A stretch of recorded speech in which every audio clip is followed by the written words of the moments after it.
2020년도 1학기 호서대학교 부동산과 생활경제 11주차 수업을 시작하겠습니다. 여러분 안녕하세요.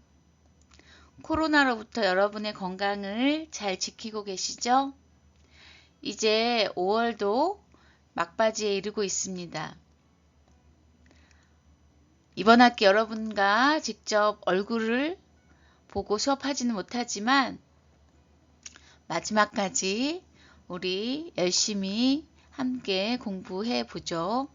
자, 오늘 화면은 예쁜 펜션 사진을 담아 봤습니다. 코로나19가 빨리 종식돼서 우리도 자유롭게 나들이 할 수 있는 그날을 기대해 보며 이번 주 수업 시작해 보겠습니다. 네, 우리가 지난 시간에 상업적 젠트리피케이션에 대해서 공부를 했습니다. 최근에 이제 특정한 지역들이 핫플레이스로 떠오르면서 처음에 그 지역을 특색 있게 만들었던 임차인들이 오히려 그 지역이 유명해지면서 건물주들이 임대료를 너무 많이 올리게 됨으로써 기존에 있던 자영업자들이 임대료 부담을 버티지 못하고 결국 쫓겨나거나 폐업하는 사례들이 발생하는 경우들이 이제 나오고 있죠. 그것을 우리가 영상을 통해서 봤습니다. 자, 그래서 이렇게 지역의 변화나 다른 이유로 건물주가 임대료를 무작정 이제 올리게 되면 자영업자들이 쫓겨나게 되죠. 이러한 현상들을 정부가 막기 위해서 2001년에 상가임대차 보호법이라는 것을 만듭니다. 과거에 상가임대차 보호법이 없을 때는 건물주가 마음대로 임대료나 보증금을 올렸습니다. 그래서 이로 인해서 세입자들이 어쩔 수 없이 영업을 하기 위해서 높은 임대료를 부담을 하거나 아니면 자발적으로 폐업을 선택할 수밖에 없었죠. 그래서 정부가 2001년에 국민들의 경제 생활 안정을 위해서 상가임대차 보호법이라는 것을 제정하게 되었습니다. 이 법은 사업자 등록을 대상으로 하는 영업용 건물에 한해서 적용되고 있고 일정한 환산보증금이라는 그 규모를 정해서 영세한 자영업자들이 이 법을 통해서 보호받을 수 있도록 만들어 놓은 것입니다. 자, 그래서 이제 초기에는 상가임대차 보호법 처음 만들어질 때는 굉장히 이제 권리금에 대한 논란, 그 다음에 환산보증금에 대한 현실화 이런 여러 가지 문제들, 그 다음에 계약이 계속해서 갱신할 수 있도록 안정적으로 영업을 할 수 있는 기반이 만들어지지 않아서 계속 갈등이 있었습니다. 그래서 이게 매년 상가임대차 보호법이 개정이 되면서 오늘날에 이르러서 조금 더 이러한 영세 상인들을 보호할 수 있는 형태로 법이 개정되어 갔다라고 여러분들이 보시고 우리가 오늘 상가임대차 보호법에 대해서 공부를 해보도록 하겠습니다. 자, 다시 반복을 해보면 상가임대차 보호법은 2001년도에 만들어져서 이제 2002년도부터 시행이 되고 있습니다. 그래서 이러한 상가임대차 보호법의 목적은 상가 건물 임대차에 관하여 기존엔 민법에서 다 이런 문제를 다루고 있었는데 민법에 대한 특례를 규정해서 국민경제생활의 안정을 보장하기 위한 목적이다라고 상가임대차 보호법 1조에서 밝히고 있습니다. 그러면 이 상가임대차 보호법에서 적용을 받는 영세상인들은 누구냐? 법에서는 상가임대차 보호법 시행령에서 정하는 보증금액을 초과하지 않는 상가 건물의 임대차에 대하여 적용한다라고 밝히고 있습니다. 자, 그리고 이러한 보증금액은 보증금 말고 월세로 이제 차임을 내는 경우들이 있겠죠. 그래서 보증금 외에 차임이 있는 경우에는 그 차임액에 은행법에 따른 은행의 대출 금리를 고려해서 대통령령으로 정하는 비율, 그러니까 100분의 1, 1분의 100, 죄송합니다. 1분의 100이니까 100배를 곱하여 환산한 금액을 포함해서 임대차 보호법에서 보증금액, 환산 보증금이라고 우리가 얘기를 하는데 그 환산 보증금액을 초과하지 않는 상가 건물의 임대차 계약은 보호를 해준다라는 거죠. 그런데 이러한 보증금액은 지역에 따라서 다를 수 있죠. 서울과 지방에 있는 도시의 임대료 수준이 다르잖아요. 그래서 임대차 보호법에서는 이 환산 보증금의 규모를 지역별로 구분해서 명시를 하고 있습니다. 자, 보시면 서울의 경우에는 환산 보증 금액이 9억 원 이내에 있는 상가들은 보호를 받을 수 있습니다. 그리고 수도권 정비계획법에 따른 과밀 억제 권역하고 부산광역시는 6억 9천만 원.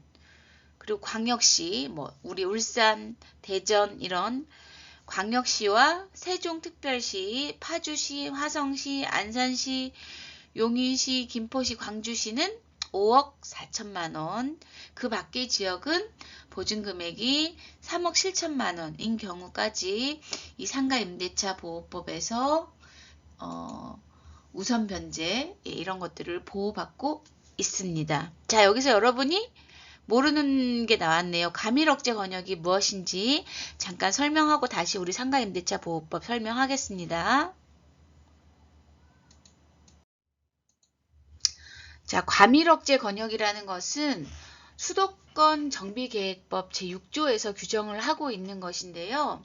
수도권 정비계획법에서는 수도권의 인구와 산업을 적정하게 배치하기 위해서 수도권을 과밀억제 권역, 성장관리 권역, 자연보존 권역으로 이렇게 구분을 하고 권역의 특성별로 인구 집중 유발 시설과 대규모 개발 사업의 입지에 대한 차등 규제를 실시하고 있습니다.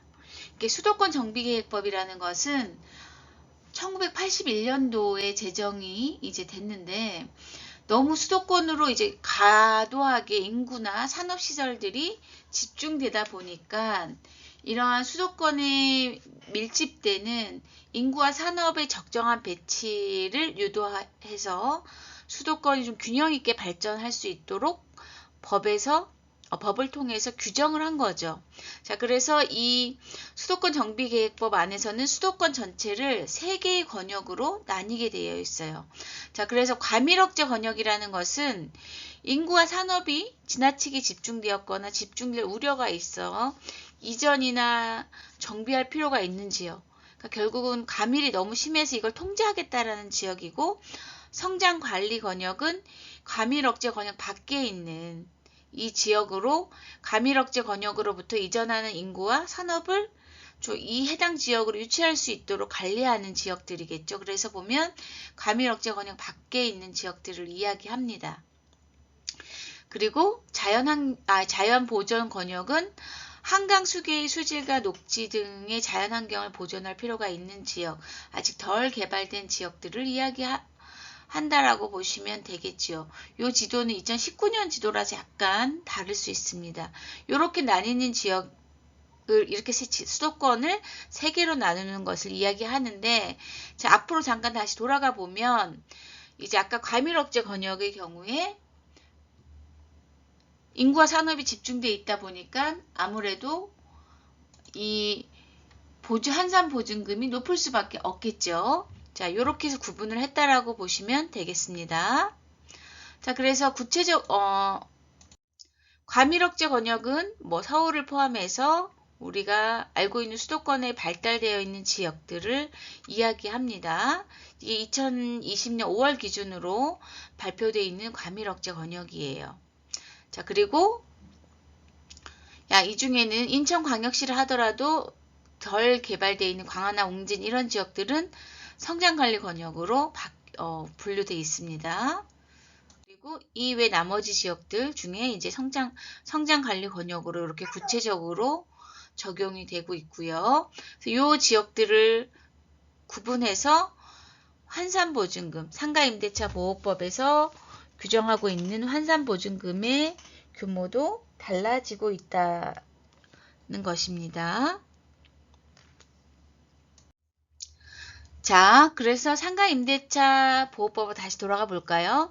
그러니까 상가임대차 보호법에는 이러한 환산보증금 이내에 있는 상가 임대차 계약을 보호한다라는 것입니다. 자, 그래서 환산 임대 보증금은 우리가 앞에서 본 것처럼 보증금에다가 임대료, 월차임이 있는 경우는 월 임대료 곱하기 100을 곱한 금액을 더해서 환산 보증금의 규모를 산정할 수 있습니다.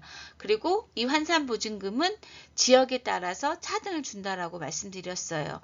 그래서 서울특별시, 그 다음에 수도권 정비계획법에 따른 과밀억제 권역, 과밀억제 권역은 인구와 산업이 집중되어 있는 지역, 우리가 말하는 발달된 지역이라고 보시면 되죠. 플러스 광역시 중에서 가장 지가가 높은 부산광역시, 그다음 광역시, 그 다음에 특별자치시, 그 다음에 수도권에 있는 성장관리 권역 중에서 일부 시들, 지역들, 나머지 전국은 3억 7천만 원이 환산보증금의 범위입니다.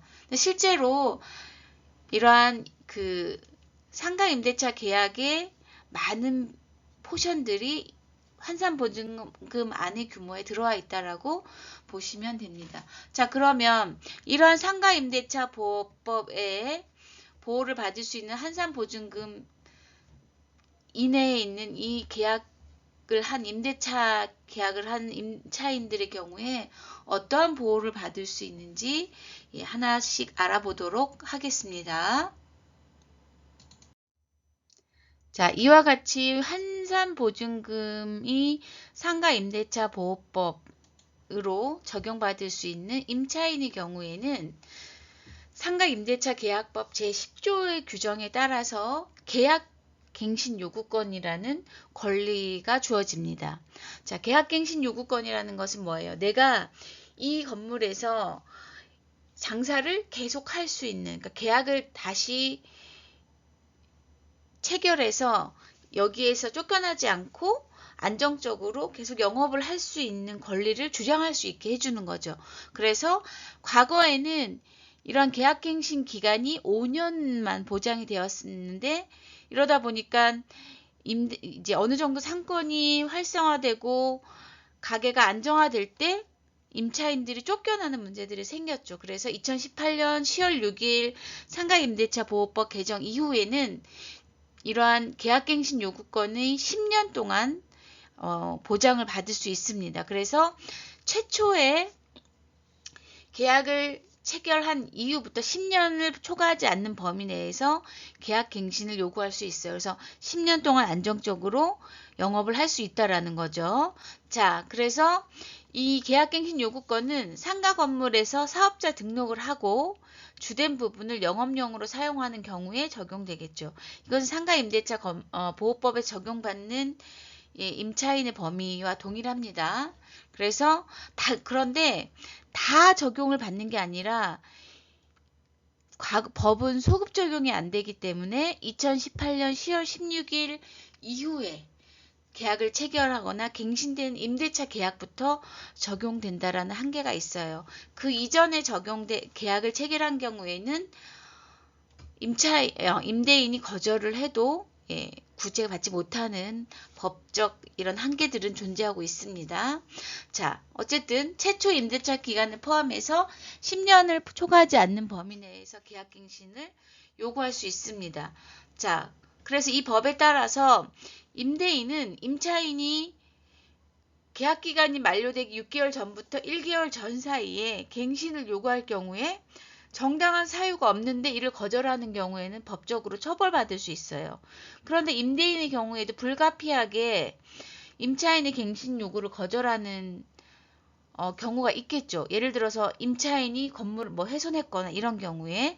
그래서 법에서는 그러한 임대인이 임차인의 갱신 요구를 거절하는 정당한 8가지 사유를 규정을 하고 있고, 이 경우 외에는 임대인은 임차인의 요구를 거절할 수 없도록 명시하고 있어서 영세상인들을 보호하고 있습니다. 자, 이러한 임대인이 거절할 수 있는 8가지 사유는 어떤 것이냐? 자, 상가임대차 계약법, 상가임대차 계약에서 임대인이 임차인의 갱신 요구를 거절할 수 있는 경우는 이렇게 8가지가 됩니다. 임차인이 3번 임대료를 연체한 경우, 3번 연속으로 임차료를 연체한 경우에는 임차료를 못 냈으니까 영업을 잘 못하고 있는 거겠죠. 뭐 이런 경우, 또는 임차인이 거짓이나 그 밖에 부정한 방법으로 이제 계약을 해서 계약상의 문제가 있는 경우에, 또는 서로 합의를 해서 임대인이 임차인한테 정당하게 이제 상당한 보상을 제공해서 나가라고 하는 경우, 그러니까 이런 경우는 권리금을 뭐 돌려주는 경우가 해당되겠죠. 또는 임차인이 임대인의 동의 없이 다시 전대를 하는 경우에, 이게 전전대는 불법입니다. 그리고 임차인이 뭐 고의로 또는 중대한 과실로 건물을 파손한 경우에, 그 다음에 임대인이 어쩔 수 없이 뭐 재건축을 하기 위해서 건물을 다시 지어야 되는 경우에, 이런 경우들을 제외하고는 실제로 법에서는 영세상인들, 환사보증금 규모 이내에 있는 영세상인들은 10년 동안 이런 계약갱신 요구권이 보장되고 있다라는 거. 자, 그래서 안정적으로 이런 젠틀피케이션이 일어나는 것들을 방지하려고 법에서 노력을 하고 있다라고 보시면 되겠습니다. 자, 또한 환산보증금 내의 상가, 그러니까 계약갱신 요구권의 보호를 받는 환산보증금 내 상가의 경우에는 임대료 인상에 있어서도 제한을 받을 수 있는 권리가 있습니다. 이것은 상가임대차보호법 제11조에서 규정을 하고 있는데, 임대료 상한선을 5%로 제한을 하고 있습니다. 그래서 뭐 임대료 또는 보증금이 임차 건물에 관한 조세, 공과금, 뭐 그 밖의 부담이나 경제 사정의 변동으로 인해서 이제 임대인이 임차인한테 보증금의 증가 또는 뭐 임대료의 뭐 인상 등 요구할 수 있겠죠. 이 경우에 임대료 상한의 범위가 5%를 초과하지 못하도록 법에서 규정을 하고 있고, 또 하나 중요한 것은 이러한 임대료나 보증금을 높일 때 1년 이내, 한번 만약에 이제 증액을 했으면 1년 이내에는 다시 임대인이 일방적으로 임대료 인상을 강행할 수 없다라는 것입니다. 자, 그래서 임대료 상한선은 1% 이내고 1년에 한 번만 할 수 있다라는 거, 요 규정이 굉장히 강력한 거겠죠. 자, 그리고 만약에 계약기간 중에 이제 임대인과 임차인이 이런 임대료 증액 또는 감액을 서로 요청하는데 만약에 합의를 못하는 경우에, 그럼 적정 임대료를 확인하는 소송을 제기해서 법원을 통해서 확정을 받을 수도 있는데, 이때도 임대료 상한의 범위를 넘을 수 없고, 만약에 임대인이 임대료를 높이겠다라고 주장하는 경우에 왜 임대료를 높여야 되는지 법원한테 그것을 증명해야 되는 책임도 주어집니다. 그래서 법에서는 이렇게 임차인을 보호하고 있지만 현실에서는 또 다른 문제들이 생기고 있죠. 자, 또한 모든 상가 임차인은 상가임대차보호법 제10조의 4에 따라서 권리금을 회수할 수 있는 기회를 보장받을 수 있습니다. 이것은 대법원 판결에 따라서 총 임대차 기간에 관계없이 권리금을 임차인이 회수할 수 있는 기회를 보장받는다고 확정이 된 사례가 있습니다. 자, 보호기간은 계약 종료 6개월 전부터 종료 시점까지 보호가 됩니다. 과거에는 아까 우리가 그 계약 갱신 기간이 10년으로 이제 늘어난 2018년 10월 법 개정 때부터 이제 6개월간의 보호를 받을 수 있도록 그 기간이 늘어났습니다. 이전에는 3개월만 이제 보호를 받을 수 있어서 이 권리금을 회수할 수 있는 기간이 상당히 짧았죠. 근데 법이 점점점 사회적 약자를 강화하는 형태로 바뀌어 나가고 있다는 것입니다.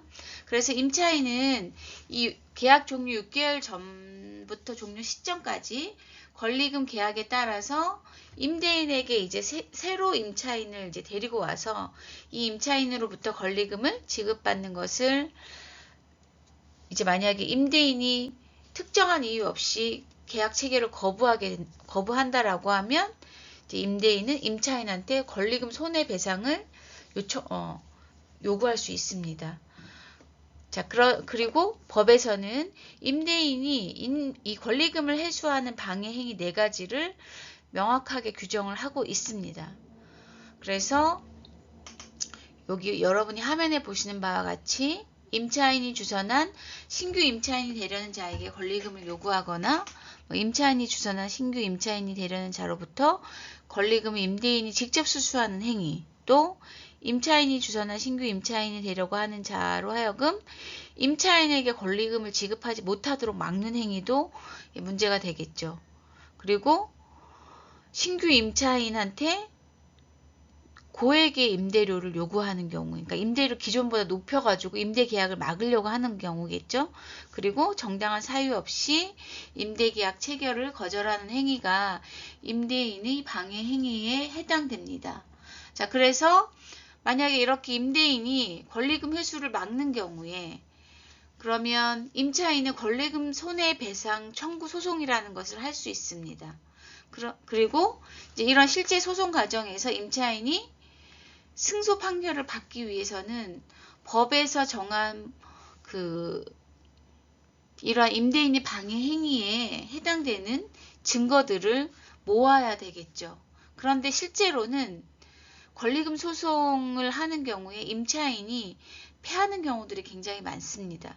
법원에서 판단하는 임대인의 방해 행위와 우리 일반적으로 생각하는 이 방해 행위의 차이가 실제로 있고 이것을 증명하기 위한 증거 자료들을 제시를 해야 되는데 이것이 법적으로 명쾌하지 못한 경우들이 생겨나서 법에서 이러한 권리금 회수에 대한 기회를 명시하고 있음에도 불구하고 임차인들이 권리금을 회수하지 못하고 쫓겨나는 경우들이 생겨나고 있다라는 거죠.